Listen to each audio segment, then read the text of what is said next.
With a distinctive style that blends hip-hop, R&B, and experimental production, Tyler the Creator is among the most innovative musicians of his generation.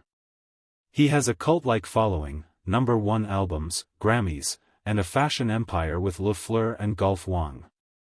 But in spite of all of this success, the traditional hip-hop industry has continuously treated him with suspicion, and occasionally with downright contempt.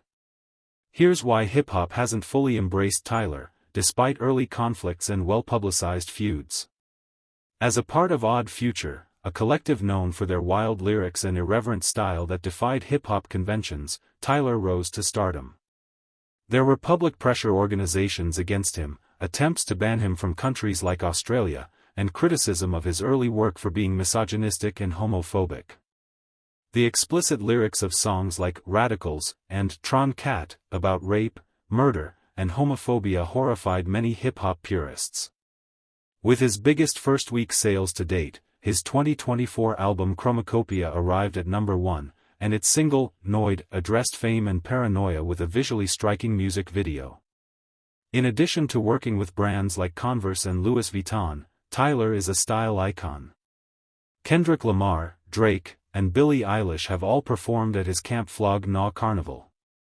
Some saw Tyler as an outsider because of his avant-garde style and rejection of popular hip-hop aesthetics, and he struggled to gain the respect and cooperation of mainstream musicians. Some opponents, including fellow rappers, accused Tyler of promoting nasty stereotypes, even though he later emphasized that his rhymes were exaggerated for shock value. Tyler's outsider mentality was furthered by his feuds with some of the greatest names in hip-hop.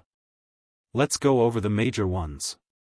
Tyler was criticized by A$AP Nast for copying his fashion sense and was ordered to pay homage to his drip. On the song Rise from Call Me If You Get Lost, Tyler talked about it. In 2019, Tyler's Igor debuted at the top of the Billboard 200, surpassing Khaled's Father of Assad. DJ Khaled publicly rejected Tyler's work as mysterious music, suggesting that it did not adhere to fundamental hip-hop norms. Tyler had previously held the #1 spot on the Billboard charts. Although Tyler was a big fan of M, he attacked Recovery and called M's beats whack on Rick Rubin's podcast in 2010. In his 2018 song, Fall from Kamikaze, Eminem retaliated by using a homophobic epithet against Tyler. Although Tyler later expressed regret, claiming that he was immature, the incident brought attention to the artistic and generational differences in hip-hop. Chris Brown criticized Tyler's song on Twitter, calling it demonic. Brown sent another perceived diss at Frank Ocean. Odd Future's status as outsiders in the business was perfectly captured in the episode. Tyler bemoaned mainstream tastes and made fun of Bruno Mars on early Odd Future material. The disagreement stemmed more from Tyler's anti-mainstream rhetoric than from personal dislike. Tyler criticized popular white rapper Ian for supposedly mocking hip-hop culture instead of honoring it, sparking a discussion over cultural appropriation and authenticity. In a musical response, Ian refuted Tyler's accusations. Despite his success and impact, Tyler remains an underdog who is loved by his fans and some of his peers but has not yet received the full support of hip-hop's traditional gatekeepers. His Chromacopia's Globe Tour, which began February 2025, is both commercially and critically successful. It kicked off earlier this year in St. Paul with Lil Yachty and Paris, Texas.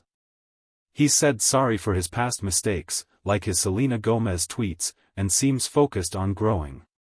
However, the lack of regard may still exist. Although Tyler is completely authentic, he is difficult to classify because he doesn't stick to one genre, rap, fashion, or movies. Hip-hop likes authenticity. Is he too far out of the mainstream of hip-hop to ever receive the broad appreciation he so obviously seeks?